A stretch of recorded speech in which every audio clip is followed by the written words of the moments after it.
Hello and welcome to बवाल banking classes. जैसे last video में आपने देखा था स्टैटिक बैंकिंग रिलेटेड डिटेल्स। अब इस वीडियो में हम बात करेंगे गवर्नमेंट स्कीम से। ठीक है, ये बहुत बेसिक गवर्नमेंट स्कीम्स हैं जो कि आप सबको पता है, लेकिन बस रिवीजन पर्पज से है और हमेशा आपके काम आएंगी। ठीक है, उससे पहले please go through the corporate disclaimer that this video is for educational purposes only. तो पहली योजना है इसमें पीएमजेडीवाई यानी प्रधानमंत्री जन धन योजना। तो प्रधानमंत्री जन धन योजना आपको पता है कि फाइनेंशियल इंक्लूजन यानी वित्तीय समावेशन के लिए शुरू किया गया था। ठीक है, प्राइम मिनिस्टर नरेंद्र मोदी ने इसको 15 अगस्त 2014 को अनाउंस किया था। मतलब अब देखा जाए तो 24 तक इसके पूरे 10 साल कंप्लीट हो चुके हैं। ये 28 अगस्त 2014 को लॉन्च हुआ। अनाउंसमेंट 15 अगस्त को हुआ था, लॉन्च कब हुआ? 28 अगस्त 2014 को। इसका मोटो क्या था? मेरा खाता भाग्य विधाता। ठीक है, ये इसकी टैगलाइन याद कर लीजिए। मिनिस्ट्री ऑफ फाइनेंस ने इसको लॉन्च किया। प्रोविजन क्या है इसमें? एक बेसिक सेविंग बैंक अकाउंट जो कि किसी मतलब कि जो अनबैंक्ड पर्सन्स होते हैं उनके लिए खोलने का इसमें प्रोविजन है। इसमें कोई भी मिनिमम बैलेंस की रिक्वायरमेंट, सबसे मेन चीज़ इसमें ये है, जो जनधन योजना है उसमें मिनिमम बैलेंस की कोई भी रिक्वायरमेंट नहीं है।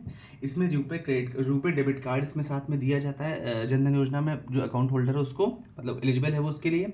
इसमें एक एक्सीडेंट इंश्योरेंस होता है 1 लाख रुपए तक का, जो कि बाद में 2 लाख रुपए तक का बढ़ाया गया। कब बढ़ाया गया? ये 28/8/2018 को।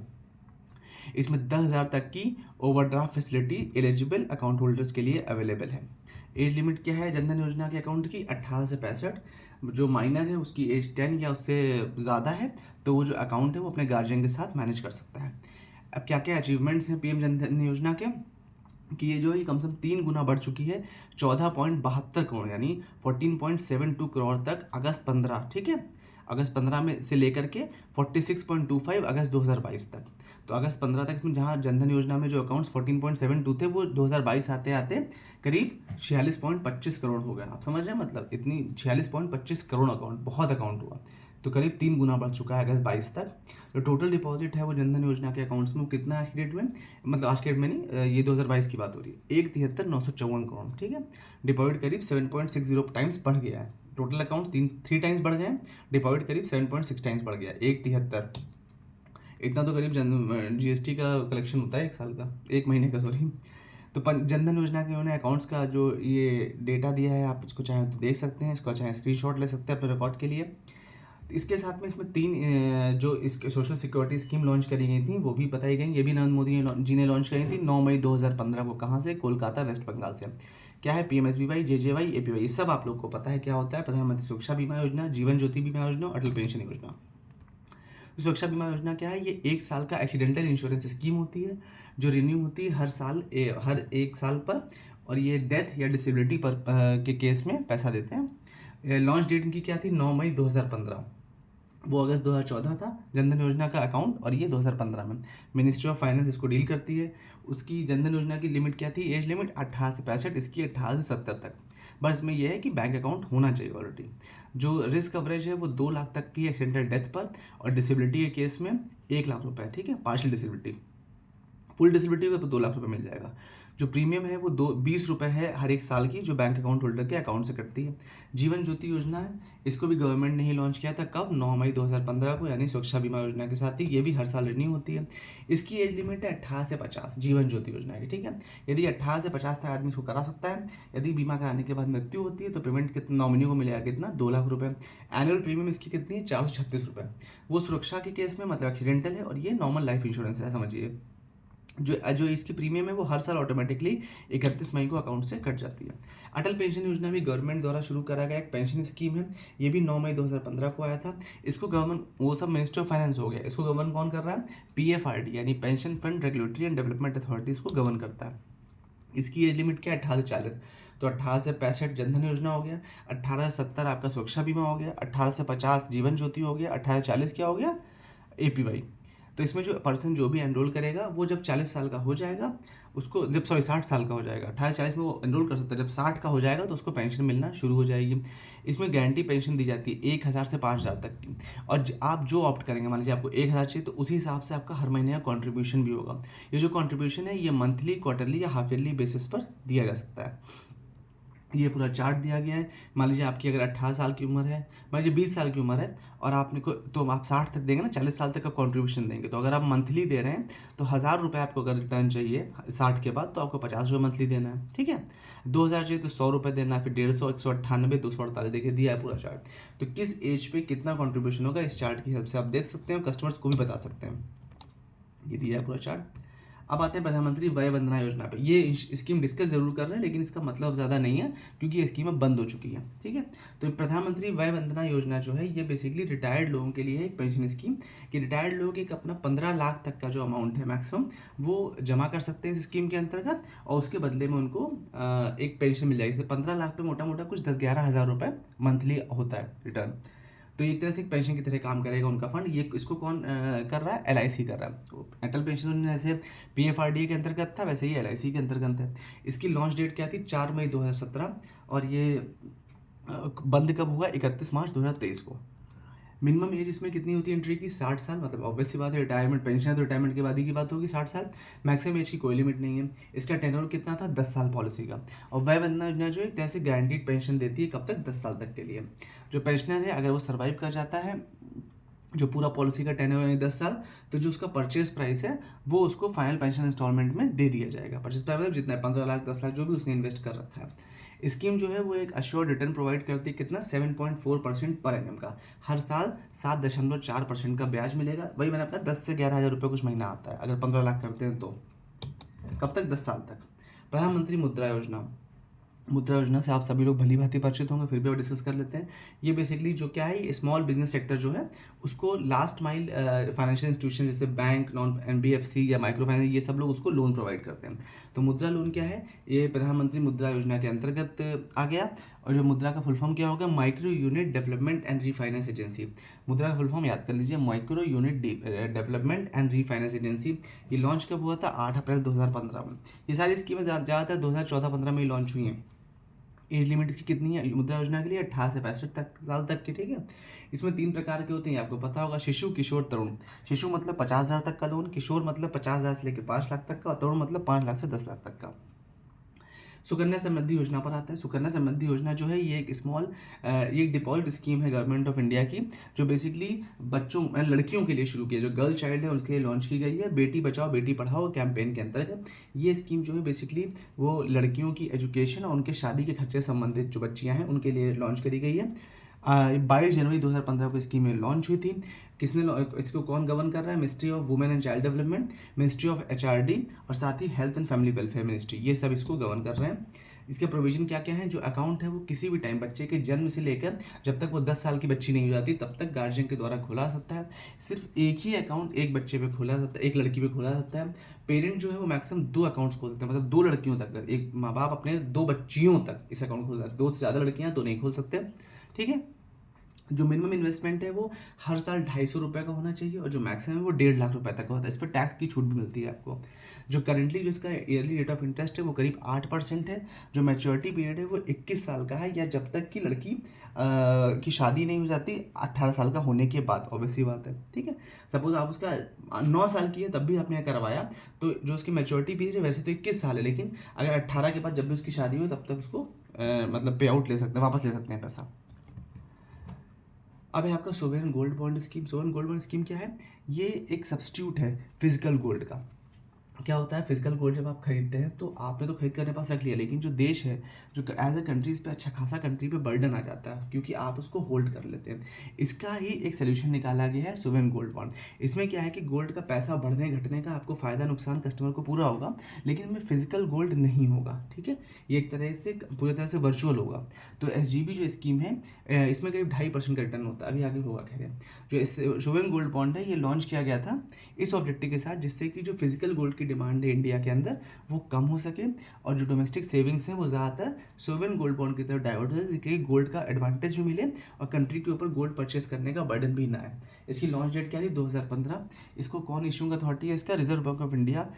किसके बिहाफ पे, गवर्नमेंट ऑफ इंडिया के बिहाफ पे रिजर्व बैंक ऑफ इंडिया इसको गवर्न करता है, इशू करता है। तो जो गवर्नमेंट जो है वो सोवरेन गोल्ड बॉन्ड बीच बीच में ऑफर मतलब लिमिटेड पीरियड के लिए ट्रांचेज उसके लेकर के आते हैं। आपने अक्सर देखा होगा, आपके पास मेल्स वगैरह आते भी रहते हैं कि सोवरेन गोल्ड बॉन्ड इसमें खरीद सकते हैं आप। ये ऐसा नहीं है कि 12 महीने नहीं बिकते हैं, ये जब गवर्नमेंट चाहती तब इसको, जैसे गवर्नमेंट सिक्योरिटीज होती है उस तरह से इसको लेआउट करती है। जो टेन्योर होता है इन बॉन्ड्स का वो कम से कम 8 साल का होता है। बट एग्जिट स्कीम्स भी है, 5वें 6ठे या 7वें साल में भी आप एग्जिट कर सकते हैं सोवरेन गोल्ड बॉन्ड से। जो बॉन्ड का जो पेमेंट है वो अगर कैश आप करना चाहें तो सिर्फ 20,000 तक ही कर सकते हैं। उसके ऊपर आपको डीडी या चेक या ऑनलाइन बैंकिंग के द्वारा पेमेंट करना पड़ेगा इनको खरीदने के लिए।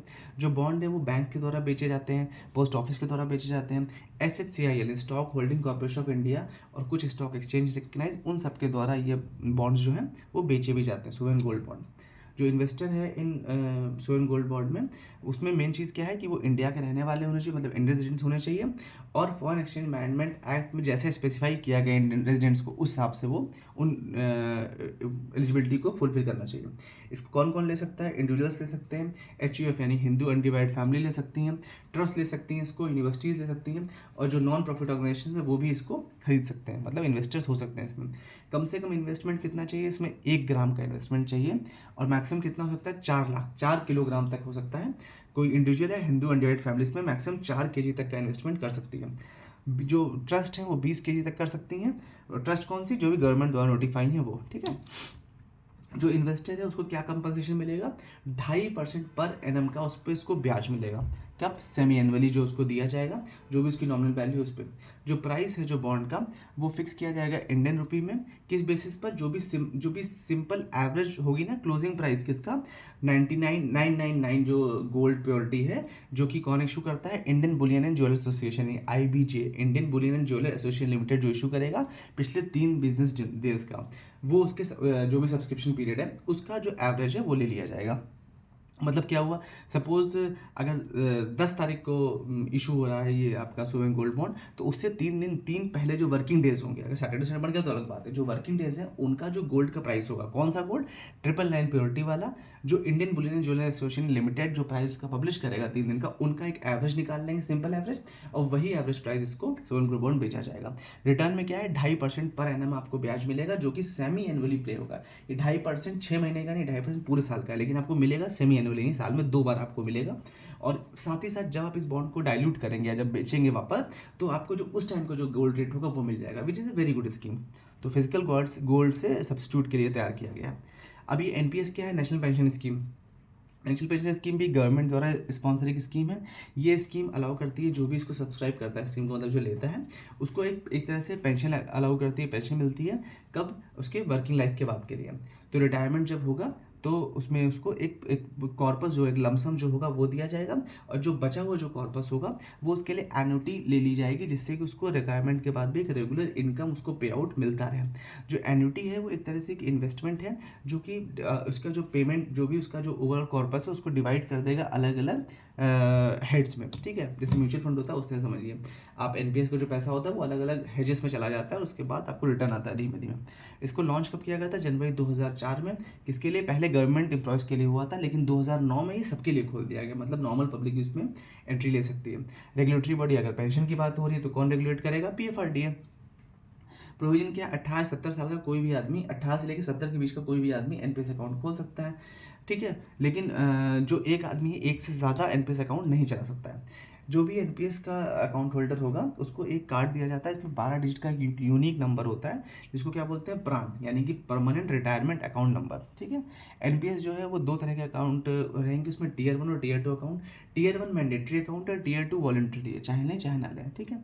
जो Tier 1 है उसमें से आप जो पैसा है पूरा वो नहीं निकाल सकते, कब तक? अपने रिटायरमेंट तक। लेकिन जो Tier 2 है उससे पैसा निकाला जा सकता है पहले भी, ठीक है। इसीलिए टीयर 2 को वॉलंटरी और Tier 1 को मैंडेटरी किया गया है। जो मिनिमम मैक्सिमम कंट्रीब्यूशन क्या है वो आगे देखिए, इसमें समझ लीजिए, ये एक इंपॉर्टेंट चीज़ है। Tier 1 और Tier 2 दोनों में मिनिमम जो NPS का कंट्रीब्यूशन है अकाउंट ओपन करने के लिए, Tier 1 के लिए 500 और Tier 2 के लिए 1000, ठीक है। और जो मिनिमम NPS का कंट्रीब्यूशन रहेगा Tier 1 के लिए 500 रुपये पर मंथ या फिर 1000 रुपये पर एनम, ये मिनिमम कंट्रीब्यूशन है इसका। और Tier 2 के लिए 250 रुपये, बस यही इतना मिनिमम कंट्रीब्यूशन है इसका, साल भर की बात हो रही है। मैक्सिमम कंट्रीब्यूशन है उसकी कोई लिमिट नहीं है, आप जितना चाहे उतना कंट्रीब्यूट कर सकते हैं। इसमें 50,000 रुपये इसमें आपको इनकम टैक्स में भी हेल्प मिलती है।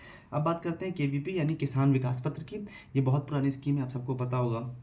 ये एक स्मॉल सेविंग सर्टिफिकेट स्कीम है, इंडिया पोस्ट ऑफिस के द्वारा दिया जाता है। ये आपका जो वन टाइम इन्वेस्टमेंट है उसको करीब 9.5 साल में यानी 115 महीने में डबल कर देता है। सपोज आपने अगर 5,000 का एक लिया एक, तो वो 10,000 हो जाएगा कब, मैच्योरिटी के बाद करीब 9.5 साल में। ये 1988 में लॉन्च की गई थी, 2011 में क्रॉस कर दी गई और फिर से लॉन्च करी गई 2014 में। ठीक है, मिनिस्ट्री ऑफ फाइनेंस ने इसको देखता है इसको। प्रोविजन क्या है, किसान विकास पत्र जो है वो किसी भी वयस्क के द्वारा खरीदा सकते हैं, अपने नाम पे या अपने माइनर के नाम पे या ट्रस्ट के नाम पे, या इसमें 2 अडल्ट्स जो हैं, 2 वयस्क जो है वो जॉइंटली भी इसको परचेज कर सकते हैं। केवीपी सर्टिफिकेट्स जो हैं वो 1,000, 5,000, 10,000, 50,000 इन सब डिनोमिनेशन में अवेलेबल रहते हैं।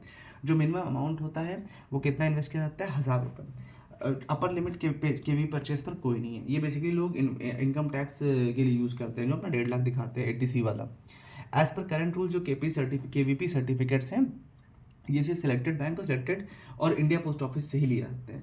केवीपी मैच्योरिटी पीरियड जो है वो जो भी रेट चेंज होता है ना, मतलब इंटरेस्ट रेट उसके हिसाब से चेंज होता है टाइम टू टाइम। जो प्री मैच्योर विड्रॉल है मतलब 2 साल 6 महीने मतलब 30 महीने के बाद इसमें प्री मैच्योर विड्रॉल भी किया जाता है। महिला सम्मान सेविंग सर्टिफिकेट, ये भी एक सेविंग सर्टिफिकेट है, ये भी केवीपी की तरह एक तरीके से। ये लेकिन बजट 2023 में अलॉट किया गया था, लेकिन वैसे होता क्या है, इसका जो फंड है वो महिला सम्मान यानी वुमेन डेवलपमेंट एम्पावरमेंट के लिए यूज़ किया जाएगा। तो जो एम है स्कीम का वो बेसिकली वुमेन्स को एम्पावर करना है, जिससे कि जो औरतें हैं, जो महिलाएं हैं, उनका इन्वेस्टमेंट में पार्टिसिपेशन बढ़ जाए। 1 अप्रैल 23 को लॉन्च किया गया था, क्योंकि 23 के ही बजट में भी आया भी था, मिनिस्ट्री ऑफ फाइनेंस को देखता है। जो स्कीम है वो बेसिकली 2 साल के इन्वेस्टमेंट के लिए है, 1 अप्रैल 23 और मार्च 31, तो कब तक रहेगी ये, 31 मार्च 25 तक रहेगी। एलिजिबिलिटी इसमें क्या है, कोई भी वुमेन इंक्लूडिंग माइनर अगर वो 18 साल से कम है तो भी इसके लिए एलिजिबल है। मिनिमम इन्वेस्टमेंट कितना है, 1,000 रुपये, मैक्सिमम कितना है, 2 लाख रुपए। ठीक है, 1,000 से लेकर 2 लाख तक ही इन्वेस्ट कर सकते हैं, 2 ही साल इसका पीरियड है। मैच्योरिटी पीरियड इसमें 2 साल रखा गया है। जो विड्रॉल है वो 1 साल जब पूरा हो जाएगा आपके इन्वेस्टमेंट को, तो करीब आप 40% तक विड्रॉल भी कर सकते हैं इफ़ यू वांट सो। तो जो महिला सम्मान सेविंग सर्टिफिकेट है ये फिक्स इंटरेस्ट रहता है कितना, 7.5 का। वय वंदना योजना कितना था, 7.4, इसमें 7.5 मिल रहा है। जो इंटरेस्ट रेट है वो क्वार्टरली कंपाउंड होता है और उसके बाद जो कस्टमर है उसके अकाउंट में क्रेडिट कर दिया जाता है। जो ये MSSE है, इसका मेन फोकस क्या है, वुमेन्स को इनक्रेज करना, जिससे कि वो इन्वेस्टमेंट की तरफ बढ़ सकें, और इसीलिए इस पर टैक्स नहीं रखा गया और इंटरेस्ट रेटिंग इस पर दी जा रही है। बीमा सिगम पोर्टल क्या है, ये अभी लॉन्च होने को रह गया है, IRDA इसको कर रहा है, insurance regulatory development authority of India.